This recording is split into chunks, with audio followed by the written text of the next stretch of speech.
2.5 years. Yeah, it hurt.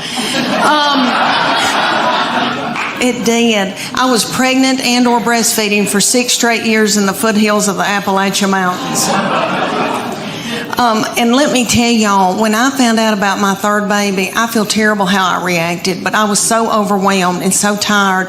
But I knew that day I didn't feel right. I thought, what is wrong with me? I'm tired and I kind of feel sick. And I thought, oh my gosh, surely I'm not pregnant this quick after this, because my girls were 20 months apart. So I had to know. I was crazy.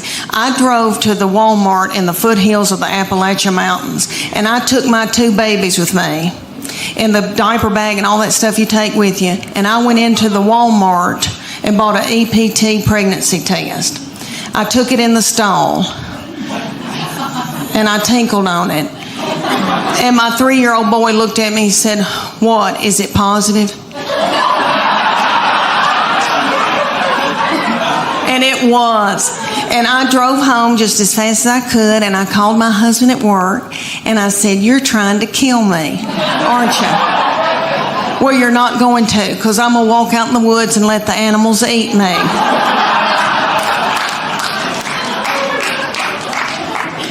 But y'all little mamas probably know what I'm talking about. It's so overwhelming. We would be in the grocery store, and my 3-year-old little boy, so yummy, so sweet, would be in Superman panties with doo-doo balls falling out at the grocery store. I think, oh my gosh, did anybody see that? I don't have anything in my purse to pick it up with. Is some little child going to think it's a milk dud? Just keep on moving, everybody. Just keep on moving.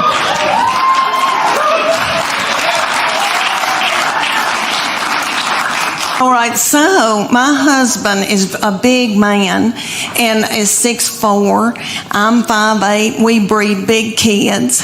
And we wanted them to be in sports and when they were growing up, and so we made them do all kinds of mess they didn't want to do. And we put our boy, when he was little bitty, we put him in T-ball. He hated it.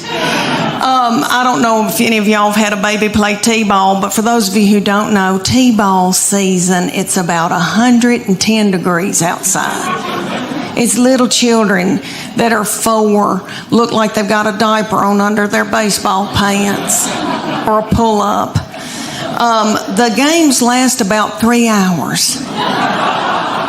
Nobody ever hits the ball, throws the ball, catches the ball, makes contact with the ball. My baby laid in a fetal position in the outfield the entire season. He never touched a ball. Every once in a while, he'd pop his little head up and say, "Water." One game, it was so hot, and I told the middle one to go out and take her brother a water bottle. She was about 2.5, and she went walking out there with a tutu and a crown and a wand and her pink prostitute shoes from Walmart. She walked about halfway, stopped, got a glazed look over her eyes, pulled her little panties to the side, and pooped in the T-ball field. She really did. So I had to run out there and get a stick and flick it into the woods because I didn't want another child to step in it or think it was a milk dud. He would not play sports for several years because of that trauma. And then ended up playing football and cross country and a bunch of stuff, and still he likes to mountain bike and hike and do scary things, but he likes to come, out west to do it. And he's a fly fisherman. Can y'all tell I'm in love with him? Okay. It's probably your baby's age, y'all's little children, because y'all are so cute. Look, their thyroid's still functioning. Y'all still got hair. Good for y'all. Y'all got on little breeches. Yay. Okay. When my middle one, when she was in elementary school, I was so blessed that I got to take them to school and pick them up every day in my minivan.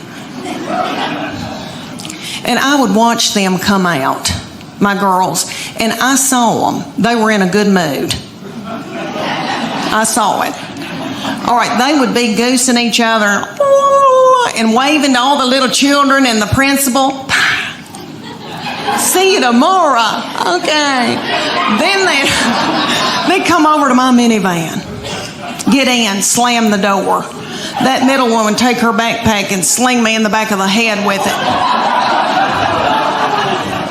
She'd say every day something like, I'm starving to death. You don't have a piece of cheese in this car? Your driving's making me car sick. I hate her. Why did you have her? And the baby would be sitting over the back. She'd be going, Mom, Mom, Mom, Mom, Mom. And I'd say, what? And she'd go, Mom, Mom, Mom, Mom. I go, what? I'm listening. She could say some of the craziest things. She said to me one day, did Jesus ever have head lice? How do you answer that? I said, well, baby, I don't know. But if he did, I know he healed it. Y'all are tickled. I know y'all are tickled. To go and try on bathing suits. Yay. I'd rather take a bullet. But it's that thing everybody has to do. I did a big show for a bunch of women one time, and a woman came up to me and said, have you ever seen the swim dress at Land's End at Sears? And I was like, no, I'm not dead yet. But she goes, no, I'm not. It'll change your life. So I go to the Sears in my hometown. Have y'all been to Sears lately? There's not a soul in Sears. There's nobody shopping, nobody working. The lights are all on. I thought, are they running dope out of Sears? But I got a swim dress and I'm beautiful in it. I am beautiful in it. It covers up all my boogity boo. Okay.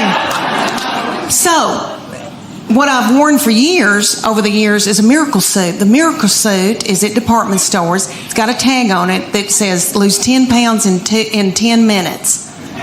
And you do, because you sweat yourself to death trying to get it on.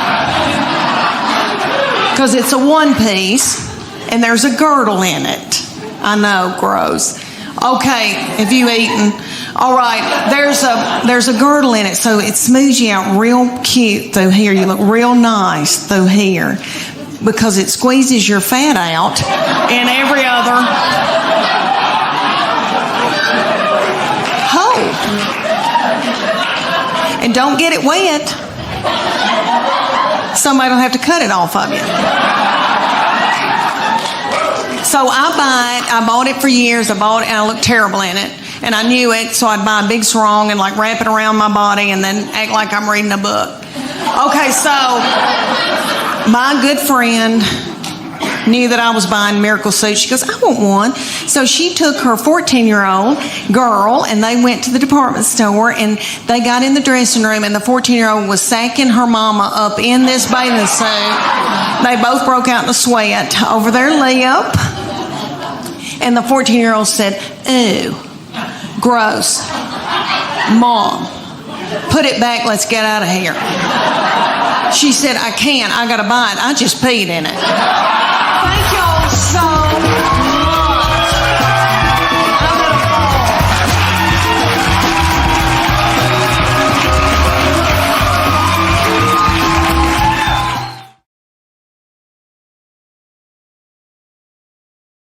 I'm gonna My middle one is in a sorority at the University of Tennessee, and a lot of those little girls will come home that can't go home on the weekends, they'll come to our house and I can cook for them. I enjoy it, I really do. And they can wash their clothes. Well, one little girl came and I washed that little thing's clothes because she stayed 2 days. And all I said to her was, Katie, you're so tiny. Your little underwear looks like a slingshot. That little girl thought it was funny, and my baby looked at me and went,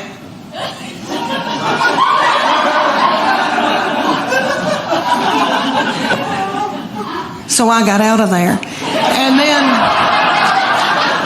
when that little girl left, I came back in, I said, what's wrong with me saying that her little panties look like a slingshot? I wish somebody'd say my panties look like a slingshot. You boys in the front row, y'all want to know what my panties look like?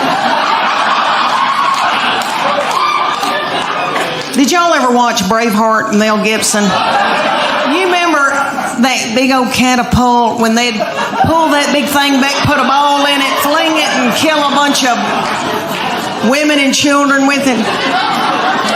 That's what my panties look like. Thank you. Thank you. Oh. Thank you for clapping for my panties. I used to wear Victoria's Secret when I was their age because I still had hope. But y'all know what? I quit wearing them. You know why? Because y'all know who owns Victoria's Secret? Satan.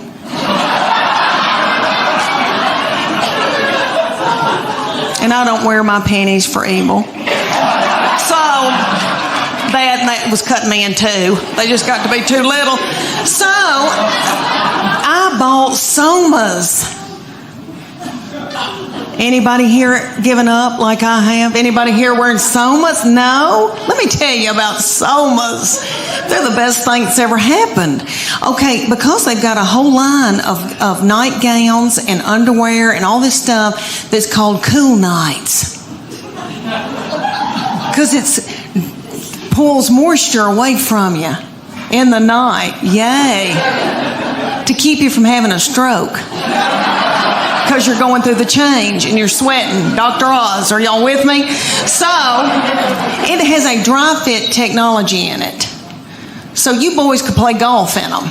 I'm not kidding. They're not pretty, but anyway, that's what... This doll does not need to worry about me showing you my Spanx. Okay? Because you would... Oh, thanks, he went... Because you would vomit, my darling. Because I'm 52 and I've lost my bloom. And life has kicked me in the teeth. And I eat sugar and white flour to push down my emotions, to keep from getting hooked on whiskey. Thank y'all so much for coming out tonight. Thank you. I've always loved Chattanooga because my best friend lives here, but also now I have something very special. My 22-year-old baby lives here now in Chattanooga. And she works for Make-A-Wish, East Tennessee. And you may have seen the video that Trish was talking about that's got over 15 million views, and I talk about her being mean. It's just to me. She's just mean to me, not other people. She holds it in so she can spew it out onto me. But she knows she's very sweet and very precious, and she's been backstage with me. But no, I'm not going to show you my Spanx, and you better be thankful I don't have on my Soma panties tonight. But my Spanx is like folding down over my stomach as we speak. Well, I have my husband and my 3 grown children. I have a 25-year-old boy that's married to a darling little girl. And then I have my 22-year-old daughter and then my 20-year-old daughter, and she's still in Knoxville with us. And so these children grew up and left me with their daddy. And he is so not fun. And so he doesn't chat. And so I'm just at home talking to myself. And we've got 2 beagles. And we miss these children so bad that we just sit and kiss them in the mouth. So I'm trying to adjust to just being with their daddy. And so I bought him tickets to go see Def Leppard and Journey.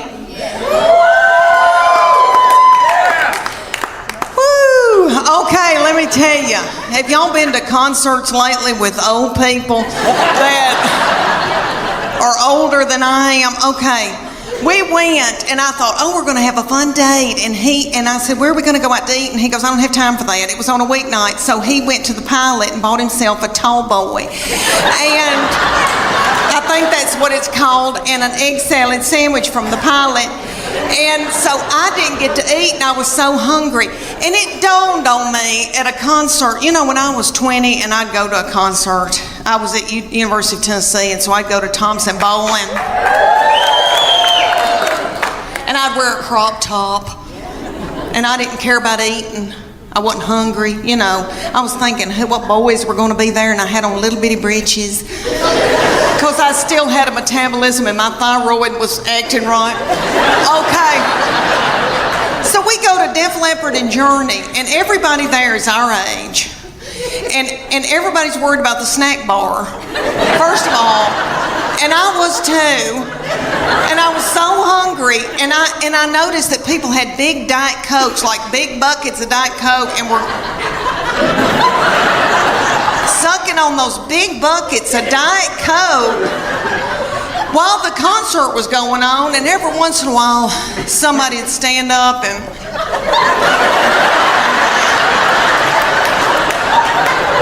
and then they'd sit back down. He came to me in, he was in middle school or high school, and he's very spiritually mature, has always been. I didn't do it. Their daddy didn't do it. God did it.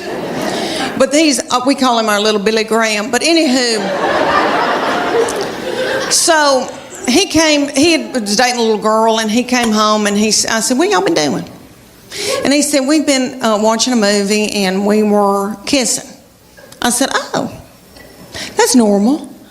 That's okay. But I said, baby, you know, before you know it, one thing can get out of hand. You got your arm around somebody, and then you got your hand on her leg. You know, things can get out of control. He looked at me like I was crazy. And he said to me, Mom, I've prayed about this. Nothing like that's going to happen. And I know he meant that. And all I could think of to myself was some of the nastiest things I ever did.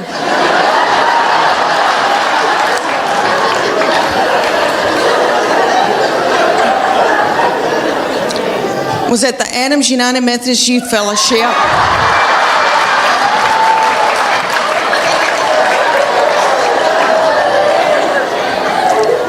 On a hayride. I don't know what it was about hay that set me on fire. I wish it did now. I could get a new purse out of that. Do y'all know what I'm talking about? Youth groups. And we've all, here in the South, we've all been raised in church, you know. Did y'all ever go to a lock-in? What little fool came up with that?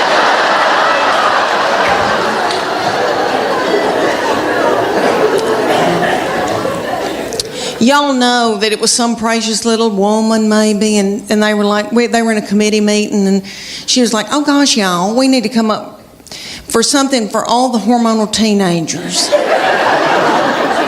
I know. We'll put them in the church building and lock the door and turn the lights out and leave them there all night. Maybe somebody will end up pregnant. All my children are yummy, and I'm in love with them, and I love my girls, and I know that when I'm in the nursing home, they'll be the ones to come and pluck my chin hairs.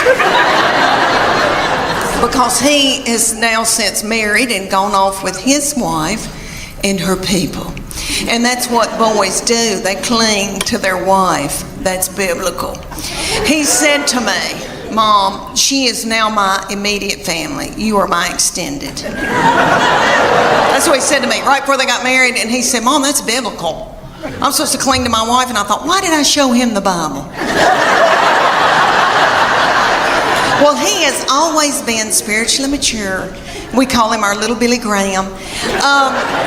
My husband and we didn't do it. God did it. I'm full of sin. Okay. I've been washed in the blood, but I've been a horrible, horrible person. Not too bad, but okay. So this baby has been just like an old man all of his life. Let me give you an example. He had a little girlfriend in high school, and he would go over to her house and they'd watch movies. And he came home one night and he used to tell me everything. And I said, what y'all been doing?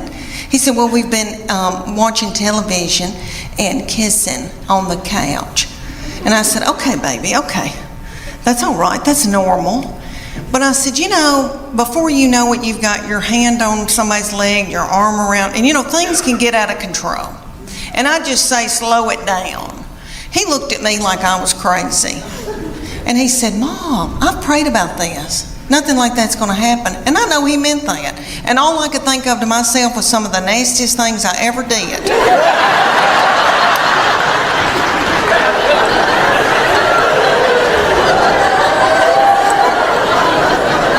Was at the Adams United Methodist Youth Fellowship on a hayride. I don't know what it was about hay that set me on fire. I wish it did now, because I could get a new purse out of that. Okay, y'all, have you ever heard of lock-in? I know everybody in here that has been from Chattanooga has probably been raised in church. Okay, I don't know who that little darling, sweet fool was that came up with the lock-in. Probably a little woman in a committee meeting. And she probably said, oh gosh, y'all, let's come up with something for all the hormonal teenagers. Let's gather them up and put them in the church building and lock the door and turn the lights out and leave them there all night. Maybe somebody will end up pregnant. I thought especially my very first one with Paula Dean attached and Warner Brothers, it was Tom Warner and ABC bought it before we could get out of the parking lot. Right. And I had a showcase at Laugh Factory, and I knew I had done well. I knew I'd done well. It was one of those things in my career where I thought I just killed that. Yeah. And I thought I was on top of the world, and people were calling and wanting to do interviews with me and all that. And then one day they just call and they go, "It's over. There's a writer's strike." I was like. And my husband bought me a dog, this old beagle that's laying down here snoring, to help me get through it because I was devastated. I thought that was it. And me as a comedian growing up, my idea of stardom is a sitcom. I wanted to be Ray Romano, Roseanne. That was my dream. Tim Allen. And then, so that when that ended, I was devastated. I think I went into a clinical depression.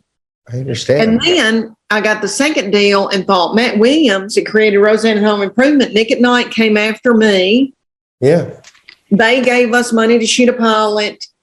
What happened with that? Matt Williams said, Leanne, I think this is more of like a kid's Disney skunk is loose in the living room kind of thing. And he goes, and I don't do that. And can you trust me? And I said, yeah. So we took it from Nick at Night. And I think it may have gone with, I say that, I don't know. And then TV Land wanted it. And then I knew the minute they said, yeah, we want it. They held on to it for 9 months. And I knew in my heart, they don't want this. They don't want it. And I don't know what they're doing, but they don't want this. Yeah. And I feel like I think people are, when I come out to LA and we pitch in meetings, I think people are fascinated by me. I think they think, oh, look at her, like an animal in the wild kind of. Yeah. Look at her. But I don't know what it's just, but I know people that have had 9 deals and didn't get anything, so. Let me tell you about this baby. We are becoming the best of friends, really, because she's now 21 years old, and she has always been a beauty and so smart and fun and hateful. Okay, so now she not to other people. She holds it in when she's in public so that she can come home and let it out on me. And that's okay, I'm her safe person.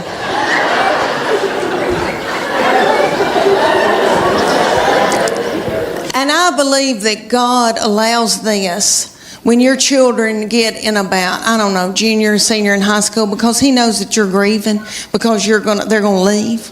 And He knows that you're gonna take to the bed over it. So, their junior and senior year, something happens. And they change on you. And they get to be the meanest people you've ever been around.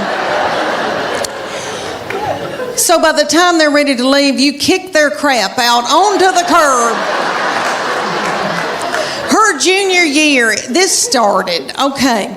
The very breath that I breathed out of my nostrils made her so angry.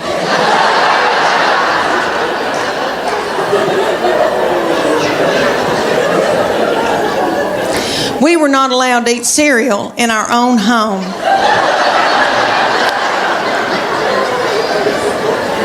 Because she couldn't stand to hear us chew.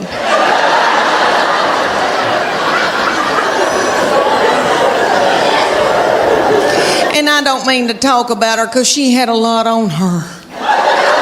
She had a lot on her, like she had to empty the dishwasher. And that's a lot. I'll give you all an example. Okay, at the University of Tennessee in her sorority, these girls will come home, and I'll cook for them and do, and I'm tickled. All right, well, they like Memphis, Nashville girls. Well, a little girl came home with her and spent 2 nights, so I washed that little thing's clothes, and all I said to this little girl was, Katie, you're so tiny. Your little underwear looks like a slingshot.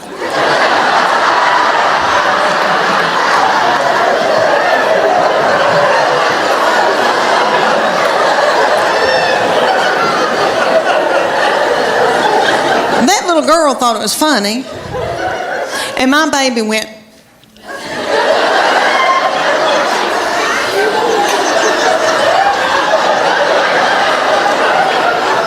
So I got out of there. So when that little girl left, I came back in, I went, what's wrong with me saying that her little panties look like a slingshot? I wish somebody'd say my panties look like a slingshot.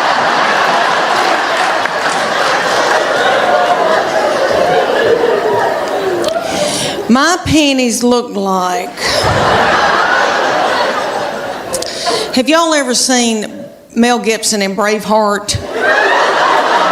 When they pull that big ball out and that thing looks like it's a catapult. They pull that big ball, fling it, and kill a bunch of children with it. That's what my panties look like.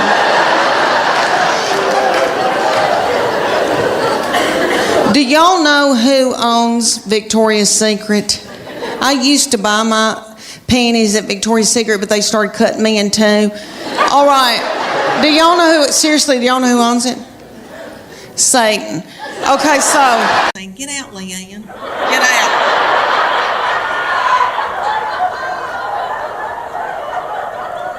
He drives a 2007 Tahoe, and the T and the A are missing.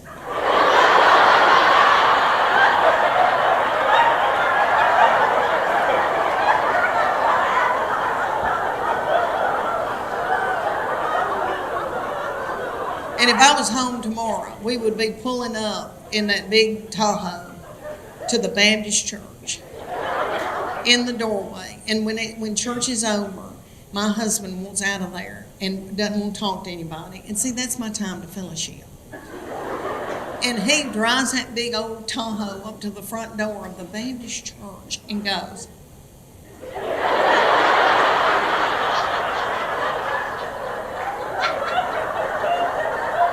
and he always says, "You're the last one in the parking lot." I said, "There's going to be a lot of people at my funeral." I've built relationships with people. He goes, "Okay, fine. I'll have to have mine in a yogurt shop." She's called me today and said, "Mom, are you okay? How did your show go last night?" And I go, "Good." So the day before, she goes, "Did you make it to Huntsville?" I said, "Yes, baby. Thank you. Tell your daddy."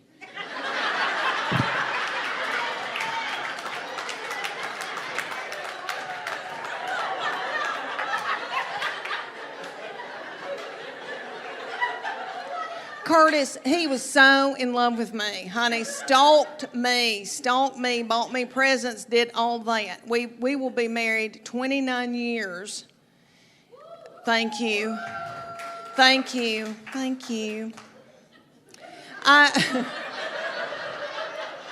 truly believe that he would not pull me out of a burning vehicle.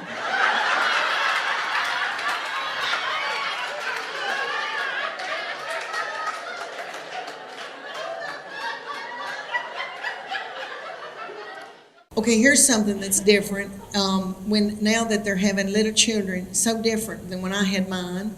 There was a book that I read in and out, and I bet a bunch of y'all that are my age read this one too. What to Expect When You're Expecting. Yeah, it was a hateful book. It was a hateful book, but it was true. And they would say things to you like, "You're going to have a hemorrhoid in the 7th month on the 4th day." At 2 o'clock in the afternoon. And you'll be like, it's 2 o'clock.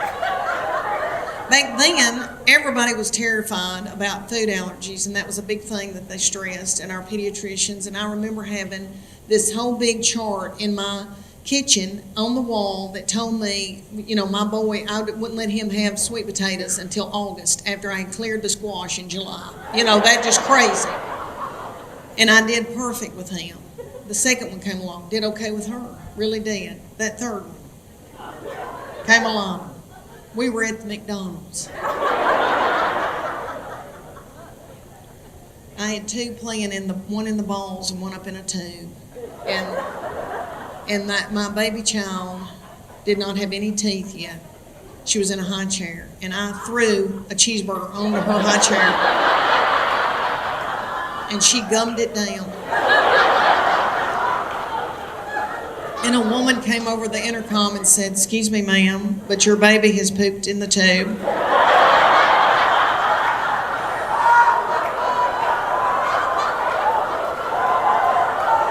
So then I would have to go up in the tube, get my baby, pull my baby down through the tube.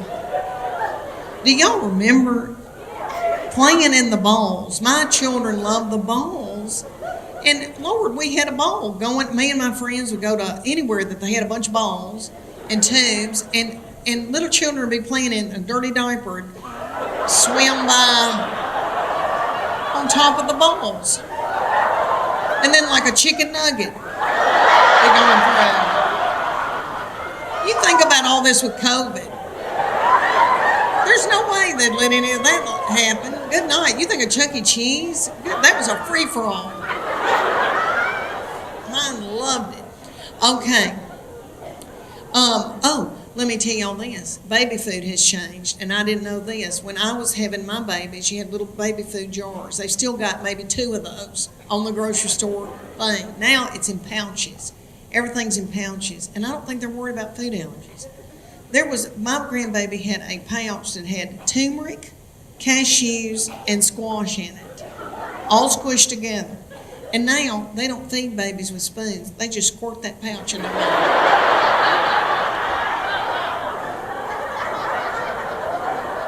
Everything's on the go. They just squirt and go, squirt and go. And I'm worried about it. I really am. I think there's going to be a whole generation that doesn't know how to use utensils.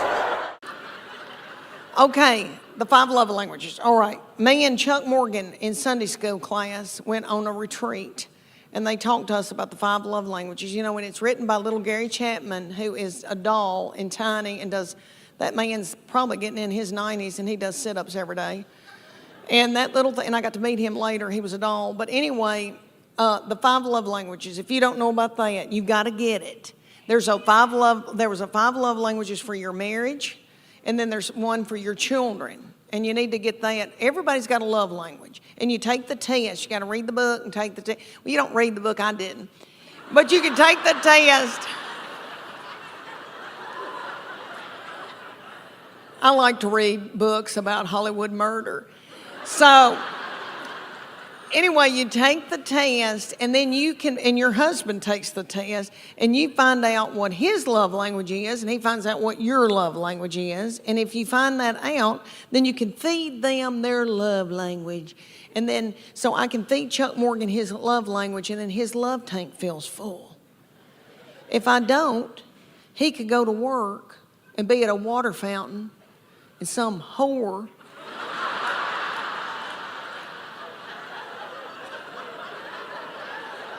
comes up to him and starts feeding him his love language, and then he feels a tingle, and then Satan swoops in. So these are the 5 love languages. Quality time. If you may know somebody that just wants you to sit on the couch and watch ESPN with them. Something like that. Then there's gifts. That's my sister's love language. It doesn't have to be something expensive. Just so you thought of her, if you buy her a card and a rose from the grocery store, she'll bawl her eyes out. And then there's words of affirmation. That's mine. But physical touch. Physical touch, which I know every woman in here is like, that's my husband. Physical touch. But it's not that kind of physical touch. We're talking about the physical, when people that just want to hug you and squeeze on you and all that all the time. That's their love language, is physical touch. But women think, that's my husband's, and he's on me like a duck on a June bug. But that's not the... All right, and then there's words of affirmation. That's mine. So all Chuck Morgan has to do is say, you look beautiful tonight. You are a good mama. That Trisha Yearwood's chicken piccata is to die for. And then my love tank fills full, and then I'm willing to do something vulgar with him.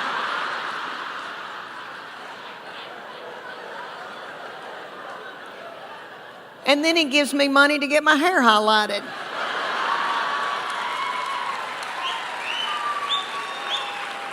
See? It works out, It's God's way. And then my husband's is acts of service. So for him to feel loved, I have to go in the garage and build a set of shelves.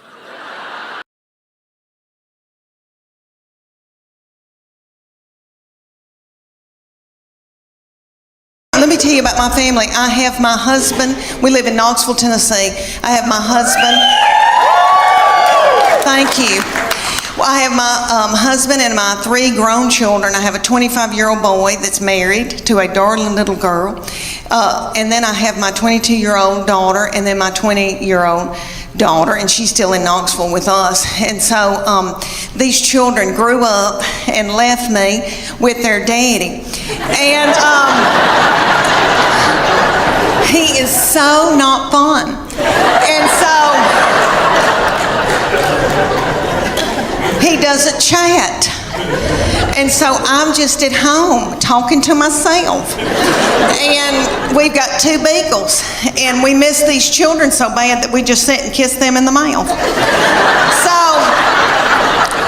I'm trying to adjust to just being with their daddy. And so I bought him tickets to go see Def Leppard and Journey. Woo! Okay, let me tell you. Have y'all been to concerts lately with old people that are older than I am? Okay. We went, and I thought, oh, we're going to have a fun date. And I said, where are we going to go out to eat? And he goes, I don't have time for that. It was on a weeknight. So he went to the Pilot and bought himself a tall boy. And I think that's what it's called, and an egg salad sandwich from the Pilot. And so I didn't get to eat, and I was so hungry. And it dawned on me at a concert. You know, when I was 20 and I'd go to a concert, I was at University of Tennessee, and so I'd go to Thompson Bowling. And I'd wear a crop top, and I didn't care about eating. I wasn't hungry, you know. I was thinking what boys were going to be there, and I had on little bitty breeches because I still had a metabolism and my thyroid was acting right. Okay. So we go to Def Leppard and Journey, and everybody there is our age. And everybody's worried about the snack bar, first of all. And I was too. And I was so hungry. And I noticed that people had big Diet Cokes, like big buckets of Diet Coke, and were sucking on those big buckets of Diet Coke while the concert was going on. And every once in a while, somebody would stand up and...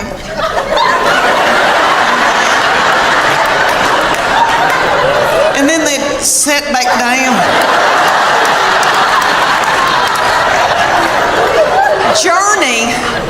Journey has a little bitty feller from another country singing for them, and he's yummy. He looks like a little M&M. You could put him in your pocket. And you could tell he doesn't eat white flour and sugar. And he's singing and doing, he sounds like Steve Perry, but it's not the same. You know, Steve Perry's my boo. So it was like we were going to a tribute concert. But anyway, everybody in the band, besides this little fella, everybody had eaten white flour and sugar, probably had done dope and drank terrible things, and everybody looked sick. And the bass player looked like somebody I had bought my jewelry from for years. And they were just barely a-going. And then Def Leppard came out, and it was that lead singer, I think, has got thyroid issues. His hair was just thin and didn't have a lux to it, and then I noticed he had little bitty tiny legs and a little pot belly stomach. But he sang "Put Some Sugar on It," which I hate that mess. I am a Earth, Wind and Fire R&B gal, and I love my Journey, but I was like, this isn't my thing. And my husband every once in a while would go and then just sit down because he loves it. But anyway, this little man with the tiny little legs and the thinning hair, and then he had this little bump right here, and I could tell that's a hernia. He's got a hernia.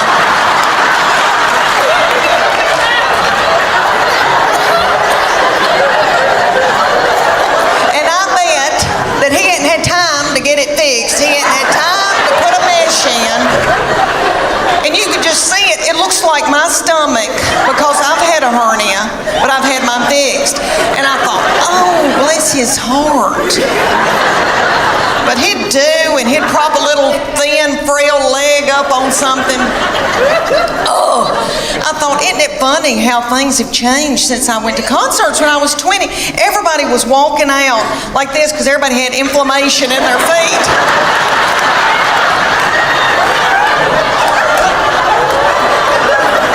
Trying to get to their car. And it was like 10 o'clock. I thought, what are we doing out here? What are we doing? We got to get home. We got to get in the bed. I've had 3 beautiful children that I'm in love with.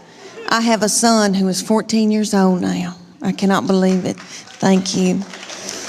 And I have 2 little girls that are 11 and 9. And my baby child is in 4th grade now. I cannot believe it. When she went to kindergarten a few years back, that was going to be the first time that I was going to be by myself all day long from 8 to 3, all by myself. I nearly grieved myself to death. I thought, Lord, what am I going to do with all this time on my hands? I hope I don't get hooked on whiskey and start honky-tonking.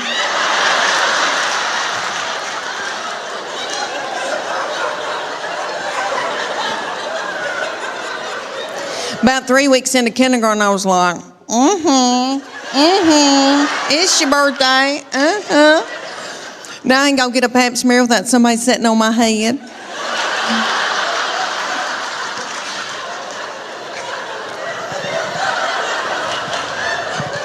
I'll never forget the day that I found out about her, and I feel terrible about it now. But I was overwhelmed. I knew something wasn't right. I didn't feel good. I thought, oh my gosh, surely I'm not pregnant this quick, this soon. And you know when you gotta know something, you gotta know it right then. I had to know right then.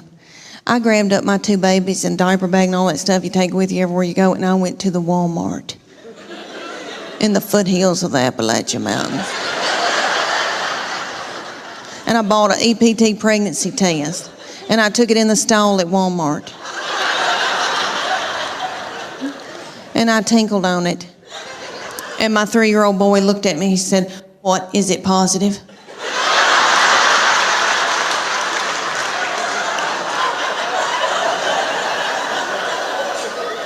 And it was. So I drove home just as fast as I could, and I called my husband at work. And I said, "You're trying to kill me, aren't you? With a slow vaginal death. Is that what you're trying to?" "Well, you're not going to. You better get home right now, because I'm going to walk out in the woods and let the animals eat me."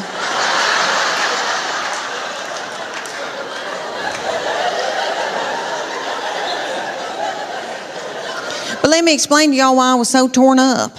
I had a 13-month-old baby girl in diapers and a 3-year-old little boy in Superman panties with doo-doo balls falling out.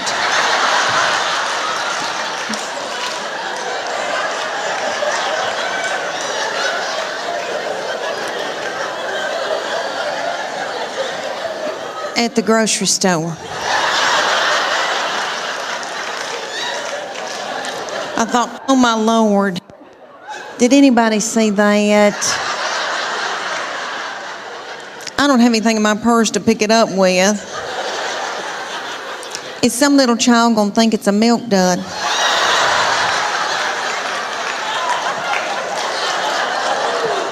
Let's just keep on moving, everybody. Just keep on moving. But God knew better than I did, because she's been a doll baby, but she's ruined. And I know I'm the one who did it. I was tired and beat down. So, anybody here who has more than 2, you know, good night by that 3rd and 4th one, you got to let them do what they got to do, you know. She still cries over anything. She cries because she knows she gets her way. I said, "What's she crying about?" "She wants your toy." "Well, just give it to her." "I can't deal with it."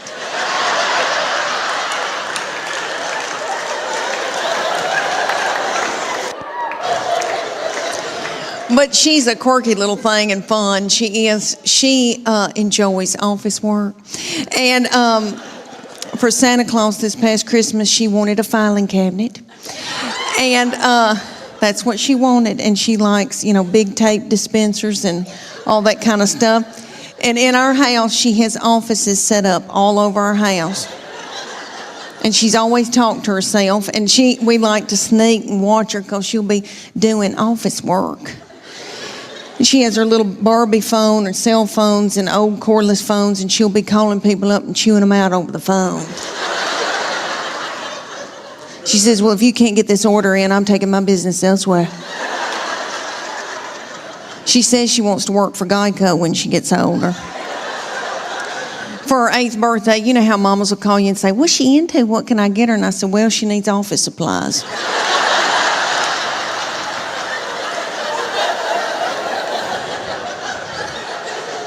My oldest daughter has turned 11, and she's in 6th grade in middle school. And I can tell that puberty is beginning with her. She's crazy. And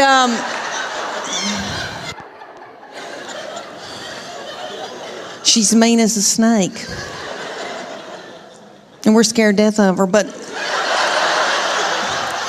we just tiptoe around her. She cries a lot. She doesn't know why, and she tells us, I don't know why I'm crying. And we just try to get through it. But I'm telling you, she can run a household. She's a grown woman. She has been ever since she got here. So I said, you're going to have to come in here, baby. I said, your daddy's going to take care of y'all. I'm going to Nashville for like 3 days. She bust out crying. I said, what's wrong? She said, don't leave us with him. He doesn't know where the food is.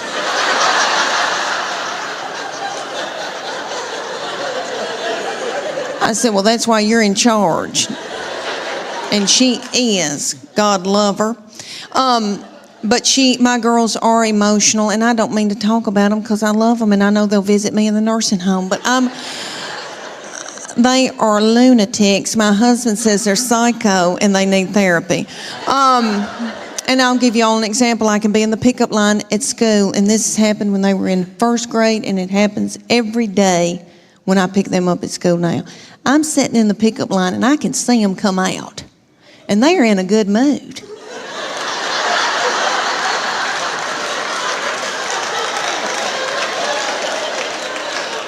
And they're goosing each other and giggling and doing and talking and having a good time. They're waving to the teachers and the principal. Bye. See you tomorrow. Okay. Then they come over to my vehicle. Get in. Shut the door. My 11-year-old take her backpack and sling it and hit me in the back of the head with it. Every day she says something like this. I'm starving to death. You don't have a piece of cheese in this car?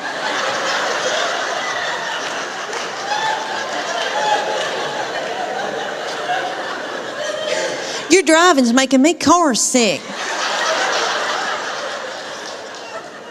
I hate her. Why'd you have her?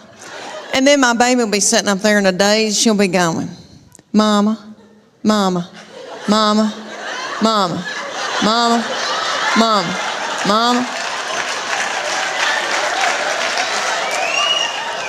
What? Mama, Mama, Mama. What? I'm listening. She asked me some of the craziest things. One day she said to me, did Jesus ever have head lice?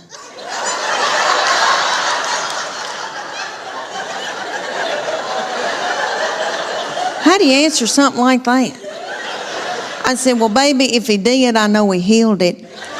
And then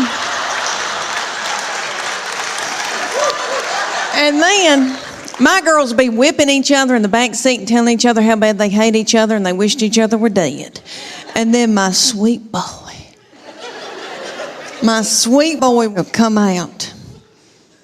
He'll get in and he'll say, you know, they're building a new Home Depot up on 281.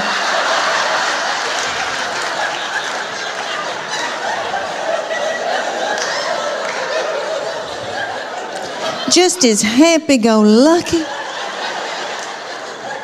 He's just like this. He's been like that all of his life. He's 14. He's never sassed me. I know people say it's coming. I'm telling you, I don't think it will. And I'm in love with him. My husband says I have an unhealthy obsession with him. Whatever. And he's the only one of all my family that doesn't give me any crap. So yes, I am in love with him. And that doll, we want the best for him and we want the best for these children. We want them to be involved in sports. You know, keep them off of dope.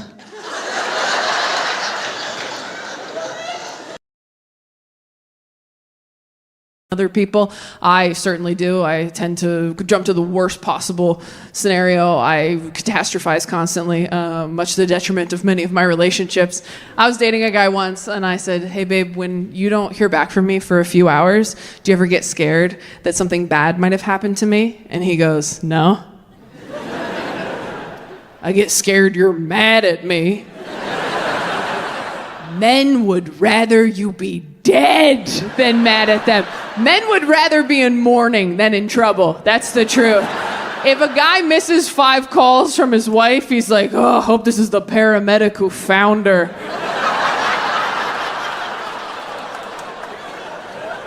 I also wish that joke didn't work. You know what's so funny to me about men who kill their wives? Well, just wait. What's so funny to me about men who kill their wives is like they think they're gonna get away with it. And it's like, dude, you've never planned a goddamn thing in your whole life. You've never made a dinner reservation and now you're gonna hide a body? This is quite the maiden voyage for event therapy over the years. I was a nightmare in my 20s. I was dating a guy once in my 20s, and we were laying on the couch one night, and we weren't fighting, and I thought that was weird. So I turned to him, and I said, hey, babe, if you found out that we were cousins, would you break up with me? And he goes, yes. And I was like, whoa, fast. No follow-up questions. You're just out like that. He goes, it's illegal, Taylor. I'm like, so are mushrooms, and we did those. Now you're this law-abiding citizen just because we're cousins?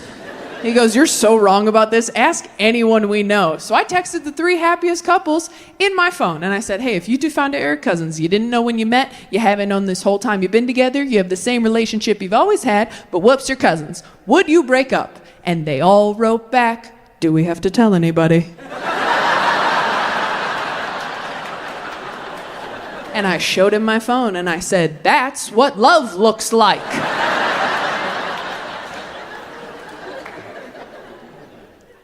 Quick poll. If you found out your partner was your cousin, clap if you would break up with them. Okay. That's a lot of people. No, don't discuss. Fight in the car. Fight in the car. Okay, now, if you found out your partner was a robot, clap if you would break up with them. Oh, interesting. Bit of a drop-off over here. Some of us clap for cousin and not for robot. Okay, so we're going to abandon our family. But we'll keep fucking the toaster. I think we need more gay prudes to stand up and go, I too am bisexual. I'm attracted to all of you, and I trust no one.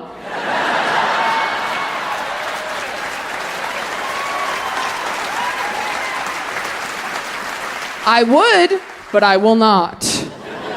It's also scary to say you're bisexual for the same reason it's scary to say you're suicidal. There's always going to be people who are like, if you don't go all the way, you just want attention.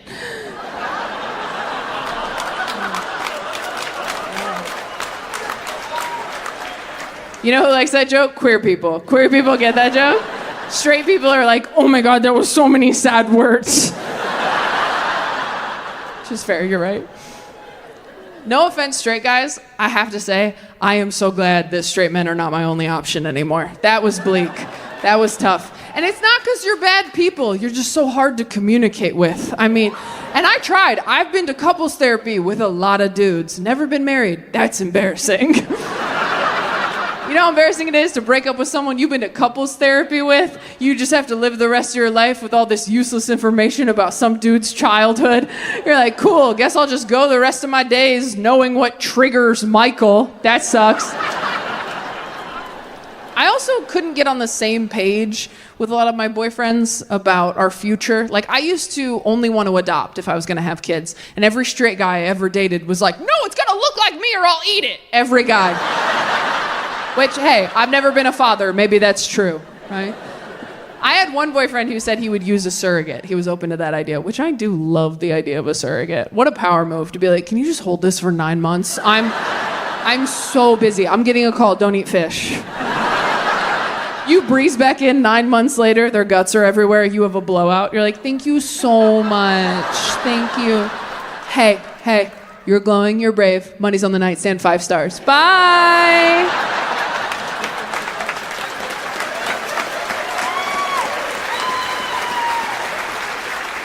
You're like, that was a lot. I'm gonna do no contact delivery next time. I think, yeah, no, you're the right place. Just leave it on the porch, take a picture, I'll come get it when you're gone. No, you're embraced. That's beautiful. That's so nice. Wow, heroes among us. Good for you. I like sucking dick the way I like going for a run. I'm proud of myself after.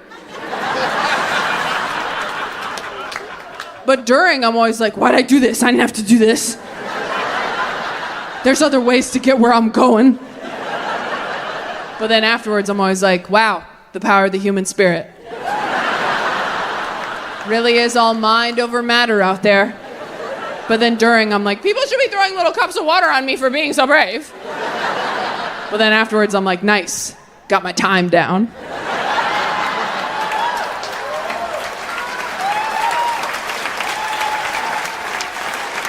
We're trying to get faster, not better. I remember I was so scared to start going down on women. And then I went down on a girl for the first time and I was like, oh my God, that was so much better. I was so mad at my whole life. I was like, you're telling me this whole time I could have been licking ice creams. And instead I've been swallowing swords? Could have been living like a child on the boardwalk. Instead I've been living like a carny with something to prove. 30 feels like saying to a waiter, by the way, it's my birthday.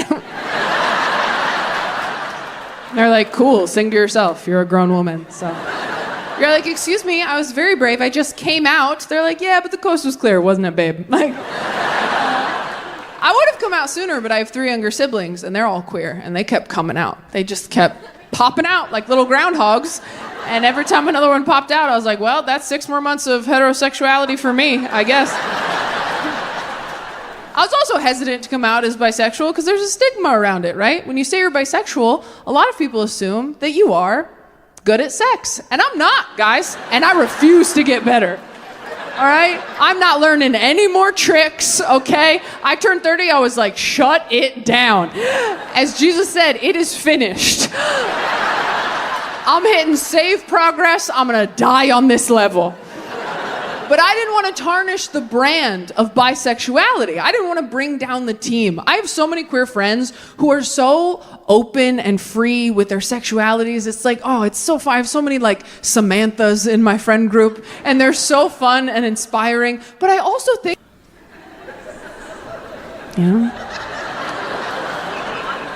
because you know how with a man you can kind of just like,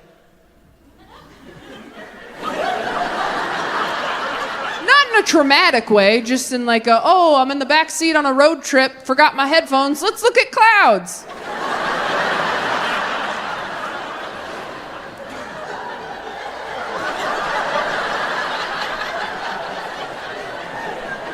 Huh? I did, yeah, absolutely. Yes. Oh my God, yes, a big one, a huge, big, quiet, but big, it's just silent but deadly. I love those. Thank you so much. I've never faked an orgasm because I think our generation got enough participation trophies, but I don't judge you if you have to. We've all been there, right? When it's going too long. If you want to fake an orgasm, here's a little tip from me to you. Just hold your breath for as long as you can. Because then when you're like,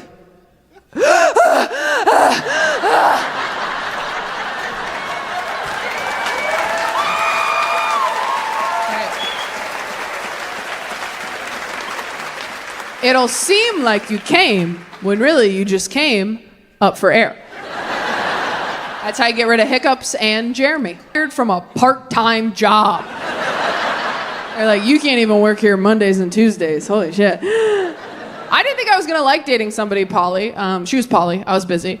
But it actually ended up being the most honest, transparent, communicative relationship I'd ever been in. And I was totally in love with her. And she dumped me because I worked too much. And let me tell you something, Grand Rapids. When I started dating a polyamorous person, I did not think it was going to end because my lifestyle didn't work for them.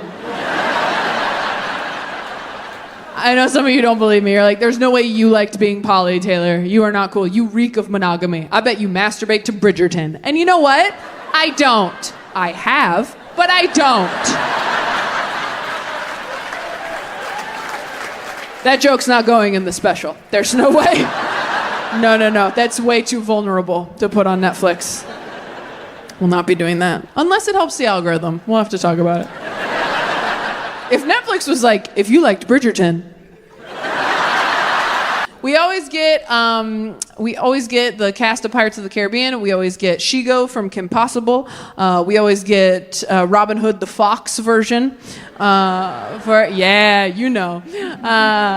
And then people always ask what my queer awakening was. And my queer awakening, I figured out because I was watching home movies of me as a little kid. And I found this video of me talking to my mom when I was like 3 or 4. And do you guys remember the girl deer from Bambi, Pauline? Okay, so apparently Pauline